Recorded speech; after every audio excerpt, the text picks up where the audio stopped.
زندگی کی اہمیت کا اندازہ اس بات سے لگا لیجئے کہ یہ صرف ایک ہی بار ملتی ہے، دوبارہ نہیں ملے گی۔ بس آپ کے پاس ایک ہی موقع ہے اپنی زندگی کو بنانے کا، سنوارنے کا، یا اس کو تباہ و برباد کرنے کا۔ دوبارہ کبھی آپ کو موقع ملنے والا نہیں ہے۔ تو اس لیے زندگی کے اندر ہر انسان کی زندگی مختلف ہوتی ہے، وہ الگ طریقے سے جی رہا ہوتا ہے، اس کے اپنے اصول و ضوابط ہوتے ہیں۔ اس زندگی کو بہتر بنانے کے لیے ضروری ہے کہ کچھ ایسے قوانین ہونے چاہیے، کچھ قاعدے ہونے چاہیے، کچھ ایسے اصول و ضوابط ہونے چاہیے کہ جس پہ عمل کر کے انسان اپنی زندگی کو بسر کر سکے۔ اللہ رب العالمین نے جو زندگی آپ کو دی ہے وہ صرف یہ پرکھنے کے لیے کہ آپ دنیا کی زندگی کے اندر کیا کچھ کرتے ہیں اپنی آخرت کے لیے۔ تو زندگی کے اندر کچھ ایسی ویلیوز ہیں یا کچھ ایسی کوالٹیز ہیں جو ہماری زندگی کے اندر ہمیں دیکھنا چاہیے کہ یہ موجود ہیں یا نہیں، ان کو بہتر بنانے کی کوشش کرنی چاہیے تاکہ اس زندگی کا ہمیں کچھ فائدہ حاصل ہو سکے۔ اس میں سب سے پہلی چیز ہے وہ تعلقات ہیں، ریلیشن شپس۔ آپ کا تعلق آپ کے رب کے ساتھ اور آپ کا تعلق لوگوں کے ساتھ، یہ دونوں تعلقات جو ہیں یہ انتہائی ضروری ہیں، ان کو درست کرنا۔ سب سے پہلے جس خالق و مالک نے آپ کو بنایا ہے، پیدا کیا ہے، اس اللہ کے ساتھ آپ کا تعلق کیسا ہے، یہ سب سے ضروری اور اہم ترین پہلو ہے ہماری زندگی کا، کہ ہم اپنے خالق و مالک کے ساتھ تعلق بنائیں، اس کا حق پہچانیں، عبادت کریں اس کی، اس کے ساتھ کسی کو شریک نہ کریں، اس رب العالمین کے بتائے طریقوں کے مطابق ہم اپنی زندگی کو بسر کریں۔ وہ رب ہے، اس رب کی پہچان زندگی کے اندر انتہائی ضروری ہے۔ اس اللہ کے ساتھ تعلق بنانے کے لیے ہمیں دن اور رات محنت کرنی چاہیے۔ اور پھر لوگوں کے ساتھ تعلقات کے بارے میں بھی اسلام نے ہمیں ہر طرح سے رہنمائی کی ہے کہ تمہارا تعلق تمہارے جو والدین ہیں ان کے ساتھ کیسا ہونا چاہیے، عزیز و اقارب کے ساتھ کیسا ہونا چاہیے، دوستوں کے ساتھ کیسا ہونا چاہیے، یا آپ نے اگر تعلقات کسی سے بنانے ہیں تو آپ نے کس بنیاد کے اوپر اس تعلق کو بنانا ہے۔ کہیں ایسا تعلق نہ بنا بیٹھنا کہ جو تعلق آپ کو اللہ سے دور کر دے، آخرت کی زندگی کی تیاری کرنے سے آپ کو دور کر دے، اور قیامت والے دن آپ کفِ افسوس ملتے ہوئے کہیں یا ویلتا لیتنی لم اتخذ فلانا خلیلا، ہائے کاش کہ میں جو فلاں آدمی دنیا کے اندر تھا اس کو میں اپنا دوست نہ بناتا، کہ اس بندے نے مجھے اللہ کی یاد سے غافل کیے رکھا۔ لقد اضلنی عن الذکر بعد اذ جاءنی، کہ میں رب العالمین کی یاد، اس رب العالمین کا ذکر، اس کا پیغام میرے پاس آیا تھا لیکن میں نے اس کو بلا دیا۔ اس وقت کا پھر افسوس انسان کو کچھ بھی فائدہ نہ دے گا۔ ہم نے اس دنیا کی زندگی کے اندر دیکھنا ہے کہ ہمارے تعلقات کیسے ہیں، تعلق اللہ کے ساتھ، تعلق اللہ کے بندوں کے ساتھ، یہ دونوں ان کو پرکھنا انتہائی ضروری ہے کامیاب زندگی کے لیے۔ دوسری چیز ہے وہ پرپز ہے، آپ کی زندگی کا مقصد۔ کیا مقصد لے کر آپ اس دنیا کی زندگی کے اندر جی رہے ہیں؟ کہ آپ نے اپنا اچھا معاشرے کے اندر سٹیٹس بنانا ہے، آپ کا اچھا کاروبار ہو، آپ کے پاس اچھا گھر ہو، اچھی گاڑی ہو، ذہن کے اندر آپ کے کیا خیالات چل رہے ہیں؟ زندگی کی دوڑ دھوپ صبح و شام کی جو ہے اس کا مقصد کیا ہے، اس کے پیچھے آپ کا ویژن کیا ہے، آپ زندگی کے اندر دوڑ دھوپ کیوں کر رہے ہیں؟ اپنی زندگی کے مقصد کو پہچانیے۔ رب تعالیٰ نے جو آپ کو مقصد دیا ہے وہ یہ دیا ہے لِيَبْلُوَكُمْ أَيُّكُمْ أَحْسَنُ عَمَلًا، تاکہ ہم آپ کو آزمائیں کہ تم میں سے کون آدمی سب سے اچھے عمل کرنے والا ہے۔ تو اس دنیا کی زندگی کے اندر وَمَا خَلَقْتُ الْجِنَّ وَالْإِنسَ إِلَّا لِيَعْبُدُونَ، رب تعالیٰ نے فرمایا کہ ہم نے انسانوں اور جنوں آپ کو ہم نے اپنی عبادت کے لیے پیدا کیا ہے۔ تو یہ زندگی کا مقصد ہے کہ انسان اس دنیا کے اندر اپنی آخرت کے لیے اتنی محنت کرے کہ آخرت کے اندر اس کو کامیابی مل سکے، کامرانی مل سکے، وہ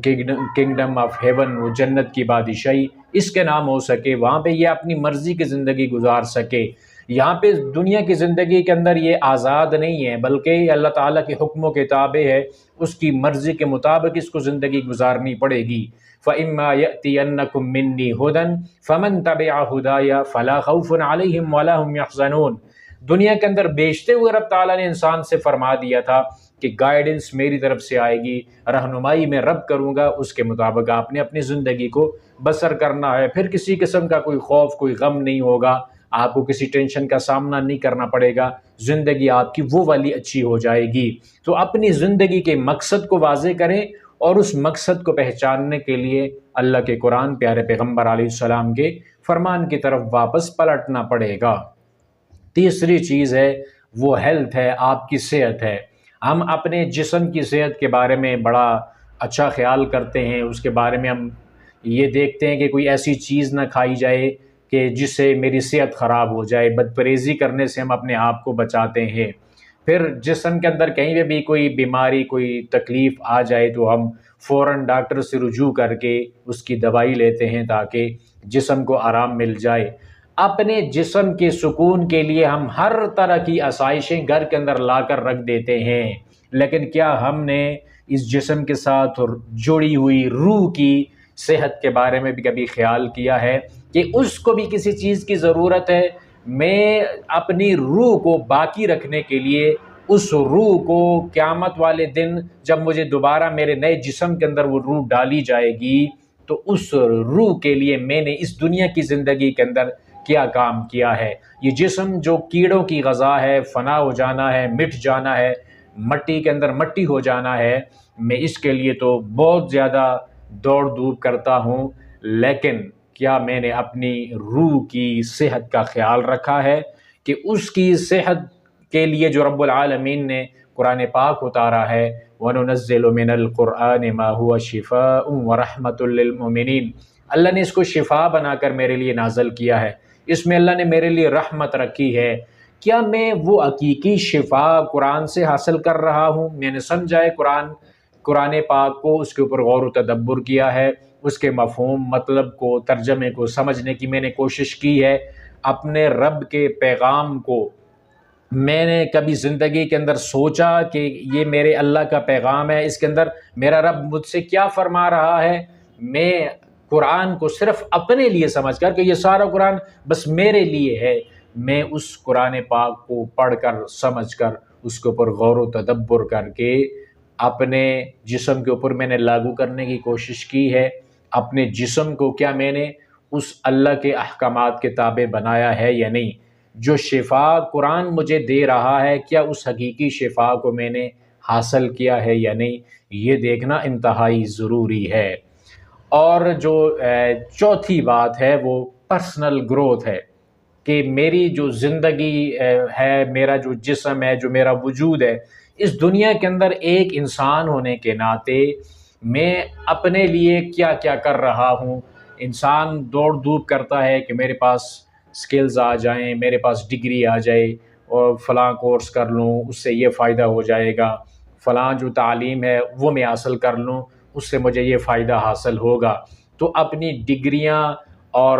سکلز اور اس طرح کی چیزیں دنیا کے اندر نئے نئے تجربات کر کے میں اپنی زندگی کے اندر یہ سوچتا ہوں کہ میں دنیا کی زندگی کے اندر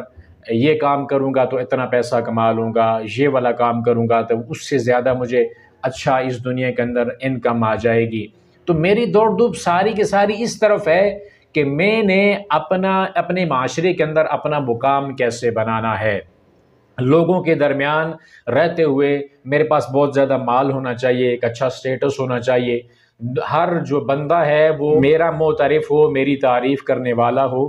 میری ساری کی ساری دوڑ دھوپ اس کے اوپر ہے، لیکن کیا میں نے سوچا کہ میں اس دنیا کے اندر رہتے ہوئے اپنی آخرت کے لیے کیا تیاری کر رہا ہوں؟ میری جو ایک انسان ہونے کے ناطے، اور پھر اگر میں مسلم ہوں تو ایک مسلم ہونے کے ناطے میں نے اپنے آپ کو، اپنے جسم کو کتنا زیادہ اللہ کے قریب کیا ہے، کتنا میں نے دین کا علم حاصل کیا ہے، اور اس نفس کو پاک کرنے کے لیے میں نے کتنی کوشش کی ہے۔ قد افلح من زکاہا، کامیاب حقیقی وہی انسان ہے جس انسان نے اپنے نفس کو پاک کرنا سیکھ لیا۔ اپنے نفس کا تزکیہ کرنا، اپنا محاسبہ کرنا، یہ پرسنل گروتھ کے ساتھ تعلق رکھتا ہے۔ ہم جسے پرسنل گروتھ سمجھتے ہیں وہ چیزیں دنیاوی ہیں، میٹیریلسٹک ہیں، تھوڑے وقتوں کے لیے ہیں۔ ایک دن جب ہم مٹ جائیں گے تو ہماری ڈگریاں بھی ہمارے ساتھ فنا ہو جائیں گی، ہمارا نام بھی ہمارے ساتھ فنا ہو جائے گا، ہمارے عہدے، ہماری جو سلطنت ہے، جو تعلقات ہیں، سب کچھ مٹی میں مل جائے گا، کچھ بھی پاس نہ رہے گا۔ لیکن اگر نفس کا تزکیہ کر لیا، نفس کو ہم نے پاک کر لیا، آخرت کے لیے تیار کر لیا، تو یہ بہت بڑی کامیابی ہوگی ہمارے لیے۔ اور پانچویں بات یہ ہے، زندگی سے تعلق رکھنے والی، زندگی کو کامیاب بنانے کے لیے ہمیں اس بات پہ سوچنا چاہیے کہ ہمارا اس دنیا کے اندر کنٹریبیوشن کیا ہے، ہم اس دنیا کے اندر کیا چیز چھوڑ کے جا رہے ہیں، ہمارا تعاون کیا ہے اس دنیا کے ساتھ، ہم نے کیا چھوڑا ہے اس دنیا کے لیے، دنیا کے فائدے کے لیے، دنیا والوں کے فائدے کے لیے ہم پیچھے کیا چھوڑ کے جا رہے ہیں۔ کیا میں اس دنیا کے لیے اپنے پیچھے جو چیز چھوڑ کے جا رہا ہوں وہ بے حیائی کا سامان ہے، اللہ سے دور کرنے کا، دین سے دور کرنے کا سامان میں اپنے پیچھے چھوڑ کے جا رہا ہوں؟ کہ میں ایسے طریقے کی طرف لوگوں کو لگا کے جا رہا ہوں جس طریقے پہ چل کر لوگ اللہ کی یاد سے غافل ہو جائیں، دین سے دور ہو جائیں، دین سے بیزار ہو جائیں، قرآن سے دور ہو جائیں؟ میں کون سا طریقہ اپنے پیچھے چھوڑ کر جا رہا ہوں؟ یا پھر میں ایسا طریقہ پیچھے چھوڑ کے جا رہا ہوں جو طریقہ جس کے اوپر چل کر لوگ کامیابیاں حاصل کریں، لوگ فلاح حاصل کریں؟ میں اپنے پیچھے ایک ایسا نظریہ، ایک ایسا فلسفہ چھوڑ کر جا رہا ہوں جس فلسفے کے اوپر عمل کر کے لوگ اپنی آخرت کی جو تیاری کر لیں۔ انسان کی اصل کامیابی اس دنیا کے اندر کیا ہے؟ اصل کنٹریبیوشن اس دنیا کے اندر انسان کا کیا ہے؟ کہ قوا انفسکم واہلیکم نارا، انسان اپنے آپ کو بھی جہنم سے بچا لے، اپنے گھر والوں کو، عزیز و اقارب کو، دوستوں کو وہ جہنم کی آگ سے بچا لے۔ یہ اصل اس دنیا کے اندر دنیا کے لوگوں کے لیے تعاون ہے۔ اصل خیرخواہی یہ ہے کہ تو کسی انسان کی آخرت کی خیرخواہی کر، اس کی آخرت کو بچا لے تباہ و برباد ہونے سے، اور تو کچھ ایسا کام کر جا، دین کی کچھ ایسی خدمت کر جا، علم و حکمت کے ایسے خزانے چھوڑ کر جا کہ لوگ جس سے فائدہ حاصل کریں اور تجھے اس کا ثواب بھی پہنچتا رہے، لوگوں کی زندگیاں بھی بدلتی رہیں، اور جب بھی تیرا ذکر ہو تو ذکر خیر ہی ہو، ذکر شر نہ ہو۔ یہ لوگ یہ نہ کہیں کہ شکر ہے مر گیا، جان چھوٹی، بلکہ جب تو مرنے لگا ہو تو ہزاروں لوگ آنسو بہا رہے ہوں، سسکیاں ہوں تیرے پیچھے کہ بہت عظیم انسان، انسانیت کو فائدہ پہنچانے والا آدمی آج اس دنیا سے چلا گیا ہے۔ تیرا ذکر خیر ہر طرف ہونا چاہیے۔ جس طرح کہ ابراہیم علیہ السلام نے اللہ تعالیٰ سے یہ دعا کی تھی، وَجَعَلْ لِي لِسَانَ صِدْقٍ فِي الْآخِرِينَ، رب میرا جو ذکر ہے نا پچھلے لوگوں میں وہ ذکر خیر ہونا چاہیے، لوگ میرے بارے میں بری بات نہ کریں، میرا ایسا کردار ہو دنیا کے اندر، میرا ایسا ایک حصہ میں دنیا کے اندر چھوڑ کے جاؤں کہ میرے پیچھے والے لوگ میرا ذکر خیر کریں۔ آج دیکھیں نا دنیا کا کون سا ایسا انسان ہے یا کون سا ایسا کونا ہے جہاں پہ ابراہیم علیہ السلام کا ذکر خیر نہیں ہو رہا۔ تو دنیا کے اندر انسان کو یہ لازمی طور پر اپنی زندگی کے اندر سوچنا چاہیے کہ اگر آج میں مر جاؤں تو میں پیچھے کیا چھوڑ کر جا رہا ہوں دنیا کے لیے، انسانیت کی فلاح و بہبود کے لیے۔ اب میں دین کے حوالے سے میری کیا خدمت ہے، میرے پیچھے جو رہ جانے والے لوگ ہیں ان کے لیے میں نے کیا چیز چھوڑی ہے اس دنیا کے اندر۔ یہ ہم میں سے ہر انسان اس بات کو جان لے، سوچ و فکر کر لے، اور اس کے بارے میں اگر ان 5 چیزوں میں سے کوئی بھی اپنی زندگی کے اندر ہم نے سوچا نہیں ہے، اس طرف ہم گئے ہی نہیں ہیں، تو ہمیں آج بھی سوچ لینا چاہیے۔ مرنے سے پہلے بھی اگر اصلاح کے چند دن ہی انسان کو مل جائیں، اپنی اصلاح بھی وہ کر لے اور کسی اور کی اصلاح بھی وہ کر لے، اپنی خیرخواہی بھی کر لے، کسی اور کی خیرخواہی کے دن گزار لے، جو چند دن بھی وہ عین ممکن ہے کہ اس کی نجات کا سبب بن جائیں۔ تو یہ دنیا کی زندگی ہے، امانت ملی ہے ہمیں، ایک ہی بار ملی ہے، دوبارہ ملنے والی نہیں ہے، اس لیے اس کے بارے میں سوچئے کہ ہم اس دنیا کے اندر رہتے ہوئے کیا کچھ اپنی آخرت کے لیے کر رہے ہیں، اور اس دنیا کے اندر رہتے ہوئے ہم نے اپنے پیچھے کیا چھوڑا ہے، جو دنیا کے ہم نے تعلقات بنائے ہیں اس کا ہماری آخرت کو کیا فائدہ ہوگا، یہ ہم میں سے ہر انسان کو سوچنا چاہیے۔